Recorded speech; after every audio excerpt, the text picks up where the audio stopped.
We begin with the first in a series of reports on San Francisco's attempt to save a neighborhood and many of the people who call it home.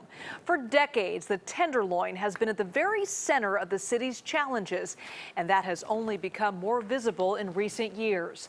The drug crisis and the associated human despair have drawn attention from around the world, and it ultimately drew this.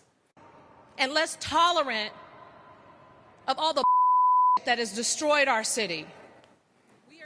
It was December of 2021 when Mayor London Breed announced an emergency intervention.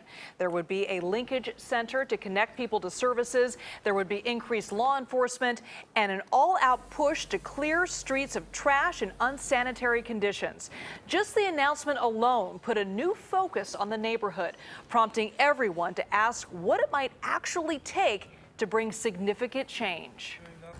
It takes an army. An army. It takes an army. And we don't want to see the army in the streets of San Francisco. That's for sure.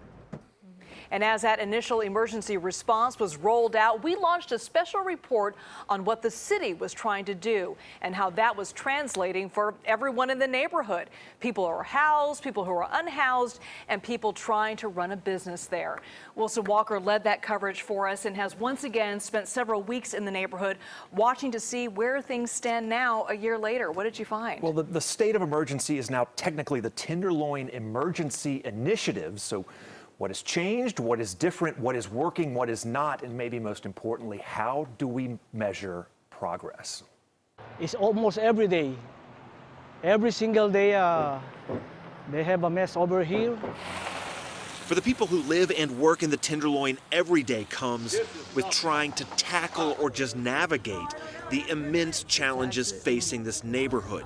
For some, it will continue to be a fight for survival nearly 16 months after Mayor London Breed declared a state of emergency.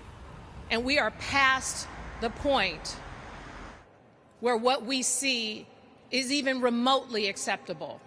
Trying to measure what has changed since then is not easy. There was initially a very aggressive push for sidewalk cleaning. Having the clear path to be able to see a couple of blocks down is a blessing. 1 year later, If we didn't clean here, this place would be a complete disaster. The only way I get some of these people to move is because they see me cleaning every day for the last 5 years now. but tackling all the litter and garbage on the sidewalk was never going to be the most difficult part of the challenge. Right. Now, what they do with the people that are here causing it, I'm not sure.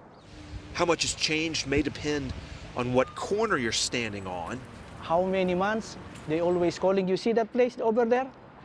Almost no place to passerby for the people, right? The Tenderloin Center, controversial when it opened, closed to controversy in December. The effort to provide help now continues block by block. He gets walked home by outreach. He's somewhere warm now. The streets are clean. People can pass through. Nobody's walking through the street. But just as the city's approach changes, so do the conditions on the street. And there's more people out here now. More of the people out here dealing drugs and using the drugs. Amphetamine with naloxone, and it's a white, like, speed rock. It kind of mimics cocaine.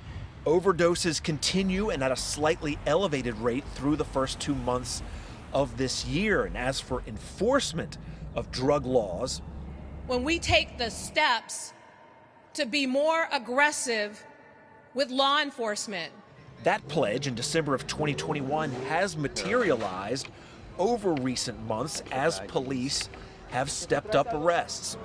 All of our alternatives to policing have had a significant impact on helping to get people into treatment, helping to get them to the clinic. Our street medicine team, our homeless outreach team, our street crisis response team, they're on the ground every single day helping people in crises. But our officers need to make arrests at the end of the day for those who are breaking the law. We're not going to have any more luck arresting our way out of that crisis by busting street level dealers than any prior administration has had or that this country has had. The expanding policing and expanding cost of policing has drawn pushback, and there has always been frustration that efforts to contain drug dealing, law enforcement or otherwise, only moves the problem around. This was a neighbor commenting on urban alchemy just last year. they gravitate, they just shuffle it somewhere else. And now a neighbor commenting on the police enforcement over just the past few weeks. So they move them block to block, or they move them around the block. So the Tenderloin continues to shift and change, just like the efforts to take control of the problems here, as residents wait and hope for signs of true progress. So I think we need to fix this matter on the Tenderloin. That's only I can say.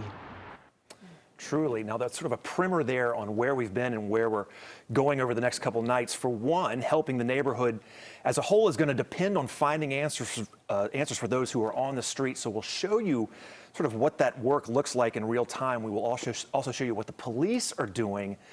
And I'll give you a preview. They are making more drug dealing arrests. And finally, what does progress look like? How do we measure forward or backwards in an environment as complicated and ever-changing as the Tenderloin?